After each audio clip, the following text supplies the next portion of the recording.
like a Hellcat.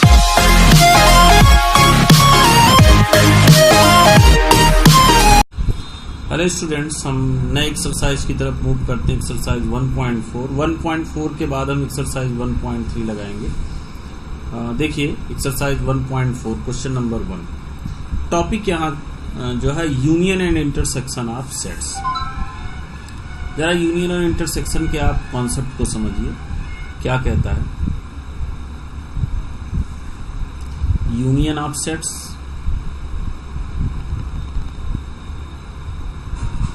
Union of sets questions भी लगाते जाते हैं और हम इसे समझते भी जाते हैं। जैसे यहाँ दो सेट दिया गया है, एक्स और वाई। क्वेश्चन का ऊपर इंस्ट्रक्शन है find the union and intersection, भी इन्हीं सेट्स का पूछा जा रहा है। ये क्वेश्चन नंबर 5 है, तो दोनों हम साथ में ऑपरेट करेंगे। पहले हम यूनियन को समझते हैं। तो find the union of each of the following pair of sets. नीचे कुछ सेट्स दिए गए हैं और उनका यूनियन पूछा जा रहा है। दो सेट के यूनियन का जो सिंबल होता है वो एक्स, और यूनियन के लिए इसे कप ऐसे बना देते हैं, इसे कप बोलते भी हैं। तो एक्स यूनियन वाई, ये जो पहला पार्ट है वो क्या होता है, इन दोनों के टोटल नंबर ऑफ एलिमेंट्स को हम कंबाइन करके लिख देते हैं। और आपको पता है कि सेट में रिपीटेशन की कोई मीनिंग नहीं है। तो पहले को आप लिख दिया आपने 1 3 5, और दूसरे में 1 ऑलरेडी है, 3 ऑलरेडी है, तो सिर्फ आपका 2 बच रहा है। तो ये हो गया फर्स्ट पार्ट का। ओके, सेकेंड पार्ट की तरफ जरा आप मूव करें। A equal to AEIOU vowels हैं और B है ABC। अब आपसे दोनों का यूनियन पूछा जा रहा है, तो A यूनियन B ये सिंबल हो जाएगा। ओके, अब ये क्या हो जाएगा, ध्यान दें। पहले वाले को तो आप कंप्लीटली लिख लीजिए, AEIOU। ओके, और A ऑलरेडी आ गया है, बचा क्या, BC।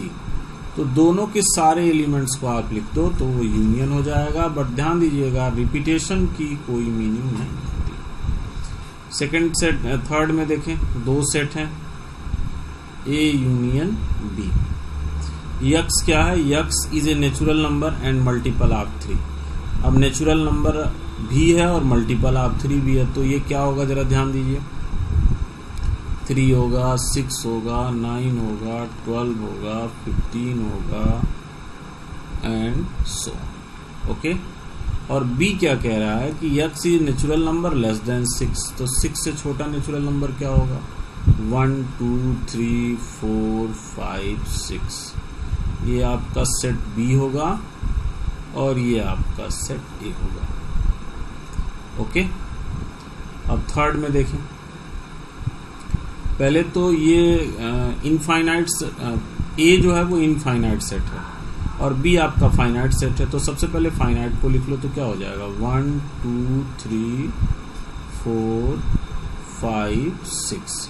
अब 3 के मल्टीपल वाले 3 6 तो इसमें आ गए हैं, लेकिन इसके बाद का नहीं आया है। तो ये हो जाएगा 9 12 15, सारे मल्टीपल जो होंगे natural number dot dot dot. Okay, तो ये आपका थर्ड पार्ट हो गया। नेक्स्ट जरा देखें, फोर्थ पार्ट की तरफ आप मूव करिए। फोर्थ पार्ट क्या कहता है, x is a natural number and greater than 1 and less than or equal to 6। तो इसमें जरा देखो, अगर हम ए को रोस्टर फॉर्म में एक्सप्लेन करें, तो क्या हो जाएगा, 1 से बड़ा यानी 2 नेचुरल नंबर, 3 4 5 6 भी होगा। ओके, और B देखें क्या होगा, x is a natural number and greater then 6 less than 10, यानी ये होगा 7 8 9, क्योंकि 10 से छोटा होगा 10 में इंक्लूड होगा। तो A यूनियन B आपका क्या बनेगा, 2 3 4 5 6, 2 3 4 5 6। ये हो गया A, और B में 7 8 एंड 9। ओके, तो ये आपका फोर्थ पार्ट था। अब देखो जरा फिफ्थ पार्ट देखो, ये खटके क्वेश्चन है, समझिएगा। एक सेट A है 1 2 3 और B क्या 5, यानी इम्पटी सेट कुछ भी नहीं है। तो किसी भी सेट का एम्प्टी सेट के साथ अगर आप यूनियन लेंगे तो वही सेट आएगा। आप बी में से क्या डालेंगे, उसमें तो कुछ एलिमेंट ही नहीं है, तो ए यूनियन बी इस तरह से 1 2 3 होगा। तो ओवरऑल कंक्लूजन ये है कि अगर दो या दो से अधिक सेट भी हो सकते हैं, अभी आगे के क्वेश्चंस हम लगाएंगे, और उनके अगर आपको यूनियन चाहिए, ओके, अगर उनके आपको यूनियन चाहिए तो उन सेट्स के सारे एलिमेंट को आप कंबाइन करके एक सेट में लिख दोगे, वो उन गिवन सेट्स का यूनियन हो जाएगा। ओके, अब ये आपका क्वेश्चन नंबर 1 था जो यूनियन पे बेस्ड था। अब जरा इसी का हम इंटरसेक्शन निकालते हैं, तो इसी के साथ क्वेश्चन नंबर 5 हो जाएगा। अब जरा देखो, हम फर्स्ट पार्ट के इंटरसेक्शन पे डिस्कस करते हैं। इंटरसेक्शन में क्या हो जाएगा, गिवन सेट के सिर्फ और सिर्फ कॉमन एलिमेंट्स को आप लिखेंगे।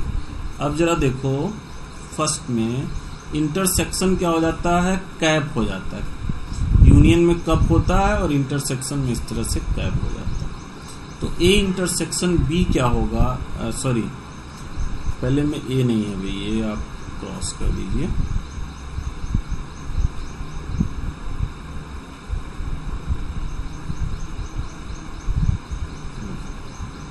ये x intersection y, okay.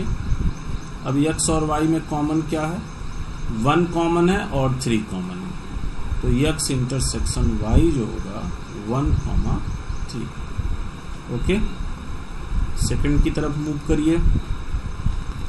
Second में सिर्फ a आपका कॉमन होगा, तो सेकंड में a इंटरसेक्शन b में क्या हो जाएगा, सिर्फ आपका एक ही एलिमेंट होगा a। कोई भी गिवन सेट है और उनका आपको इंटरसेक्शन निकालना है, तो उसमें सिर्फ आपका कॉमन एलिमेंट होगा। इसमें देखो a intersection b, third part यहाँ है, ठीक है। तो थर्ड पार्ट के लिए आपने लिखा है 3 के मल्टीपल्स, नेचुरल नंबर 3 6 9 और इसमें 1 2 3। अब इसमें कॉमन लोगे तो सिर्फ 2 एलिमेंट होंगे, 3 और 6, ओके, सिर्फ 2 एलिमेंट होंगे, 3 और 6, ठीक है। जरा फोर्थ की तरफ मूव करिए। फोर्थ क्या है, ये 1 और 6 के बीच में, यानी 2 to 6 और 6 to 10, मतलब 10 इंक्लूड नहीं है तो 7 8 9। अब इसमें देखिए कॉमन क्या होगा, इसमें कुछ भी नहीं कॉमन होगा। तो अगर आप फोर्थ में इंटरसेक्शन लेते हैं तो वो क्या आ जाएगा, इम्पटी सेट आएगा। 5 रखें या कर्ली ब्रैकेट लगा के आप छोड़ दें, ठीक। और इसमें देखो, अगर आप फिफ्थ पार्ट में ए इंटरसेक्शन बी लेते हैं तो कुछ भी नहीं कॉमन होगा, ठीक है, क्योंकि ये तो इम्पटी है। तो ये आपका फिफ्थ का जो आएगा वो 5 आ जाएगा। तो फोर्थ और फिफ्थ दोनों आप देख रहे हैं इंटरसेक्शन दोनों के 5 आ रहे हैं, इम्पटी सेट आ रहे हैं। तो इसमें आपने 2 क्वेश्चन कवर कर लिया, question number 1 and question number 5। आगे की तरफ हम मूव करते हैं। अब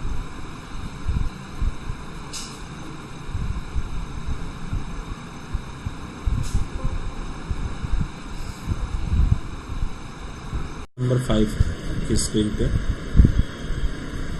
if a is equal to 1 2 3 4, set b is equal to 3 4 5 6, set c is equal to 5 6 7 8 and d is equal to 7 8 9 10, find a union b। अभी आपने निकाला, बहुत ही सिंपल सा क्वेश्चन है। a यूनियन b आप बहुत ही आसानी से निकाल सकते हैं। क्या होगा a union b, first part देखिए, फर्स्ट a यूनियन b, मैं ओरली बोल दे रहा हूँ, ए यूनियन बी 1 2 3 4, 3 4 वाले लिए 5 6 6 हो जाएगा। 1 2 3 4 5 6, ओके। फिर ए यूनियन सी है तो 1 2 3 4 5 6 7 8 हो जाएगा। इसी तरह से बी यूनियन सी आप निकाल लेंगे। और फोर्थ आपका ये बी यूनियन डी है, जरा यहाँ क्लियर नहीं आया, आप ध्यान देंगे, B union D, okay. B union D क्या होगा, 3 4 5 6 7 8 9 10, ओके। अब ये जरा देखिए, फिफ्थ पार्ट जो है बेसिकली 2 से अधिक सेट का भी आपसे यूनियन पूछा जा सकता है, A union B union C. अब ए बी सी तीनों के सारे एलिमेंट्स इसमें होने चाहिए। तो ए के क्या है अभी, 1 2 3 4। बी के क्या है 3 4 5 6, तो 3 4 रिपीट करने की जरूरत नहीं है, आप लिखेंगे 5 6। ओके, फिर सी के क्या है 5 6 7 5 6 इसमें ऑलरेडी आ चुका है, 7 8। तो इस तरह से 2 से अधिक सेट का भी यूनियन निकाल सकते हैं। इसी तरह से A union B union D और B union C union D भी आप बहुत ही आसानी से इवेल्युएट कर सकते हैं। Okay students, question number 4 already आपका हो चुका है। जरा 5 क्वेश्चन नंबर 6 जरा आप लोग देखें। एक सेट ए दिया है 3 5 7 9 11 और सेट बी दिया है 7 9 11 13, सी दिया है 11 13 15, डी दिया है 15 एंड 17। अब जरा इनको हम सॉल्व करते हैं। फर्स्ट पार्ट आपका क्या कहता है, first part A intersection B. अब जरा देखो ए और बी में क्या कॉमन है। ठीक है, ए इंटरसेक्शन बी मीन्स ए और बी में क्या कॉमन है। देखो 7 9 11 क्या होगा 7 9 11। ओके, इसी तरह से बी इंटरसेक्शन सी, आप सेकेंड पार्ट देखिए क्या होगा। बी इंटरसेक्शन सी 7 9 11 13, 11 और 13। बी इंटरसेक्शन सी जो है 11, 13। ओके, आई होप इसी तरीके से आपका थर्ड पार्ट है, जरा देखें। A intersection C intersection D है, तो ए सी डी, ए और सी में क्या कॉमन है, सिर्फ 11 और डी में वो भी नहीं, तो इसका जो आंसर होगा वो 5 हो जाएगा, क्योंकि ऐसा एलिमेंट्स आपने लिखना है जो ए सी डी तीनों में कॉमन हो। ध्यान दीजिएगा, ठीक है, सिर्फ शुरू के 2 या लास्ट के 2 में नहीं ऐसा होना चाहिए, ये तीनों में वो चीज़ कॉमन होनी चाहिए। तो इसका आप ध्यान देंगे, तभी आप क्वेश्चन को बेहतर तरीके से लगा सकते हैं। तो थर्ड का जो होगा वो इम्पटी सेट आपका आंसर आ जाएगा। ठीक है, अब जरा फोर्थ आप देखें क्या है। फोर्थ पार्ट आप देखें, ए इंटरसेक्शन सी, तो ए और सी में भी आपका ए इंटरसेक्शन सी है, तो सी में इसमें 11 आपका आ जाएगा, एक एलिमेंट सिर्फ। ठीक है, फिफ्थ की तरफ आप मूव करिए, B intersection D, B intersection D. अब बी में आपका और डी में कुछ भी नहीं कॉमन है, ये 5 आपका हो जाएगा। कर्ली ब्रैकेट लगा के भी यहाँ आप इसे शो कर सकते हैं। 6 आप देखें,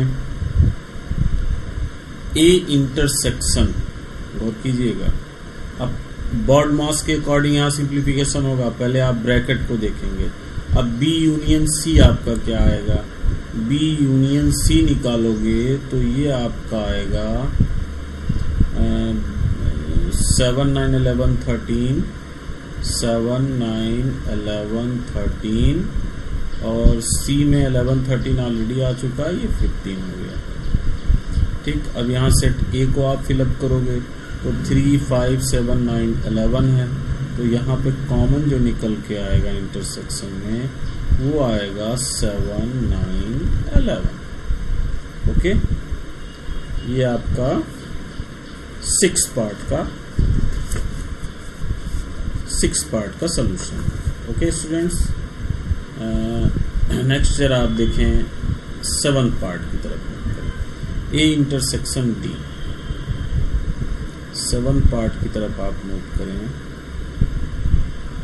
7th पार्ट है ए इंटरसेक्शन डी।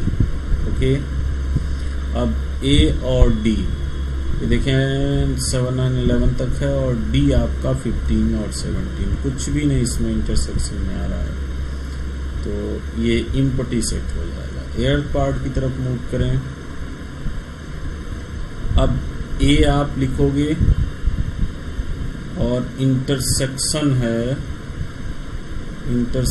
है और फिर बी यूनियन डी क्या होगा, देखो बी आपका है 7 9, 11, 13 और डी क्या है 15, 17। बी है आपका 7, 9, 11, 13 और डी आपका 15, 17 और ए आपका है 3, 5, 7, 9, 11। तो इंटरसेक्शन निकालेंगे तो 7, 9, 11।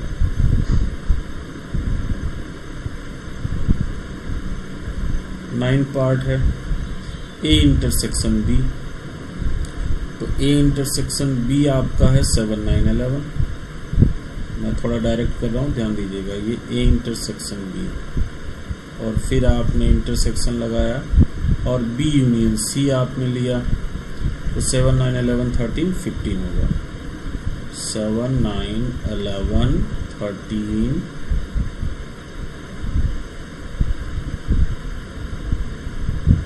एंड 15। ओके, अब इन दोनों के इंटरसेक्शन में क्या आएगा 7, 9, 11। ओके स्टूडेंट्स, अब ठीक इसी तरीके से 10th पार्ट है, बिल्कुल सिंपल है। जैसे आप सारे क्वेश्चन कर रहे हैं, पहले ए यूनियन डी लिखेंगे, फिर बी यूनियन सी निकालेंगे और फिर दोनों का इंटरसेक्शन निकाल लेंगे। इस तरह से क्वेश्चन नंबर 6 आपका सॉल्व। आंसर मैच कर लीजिएगा 10th पार्ट का। डाउट होगा तो आप क्रॉस क्वेश्चन कर लीजिएगा। आगे की क्वेश्चन की तरफ मूव करें।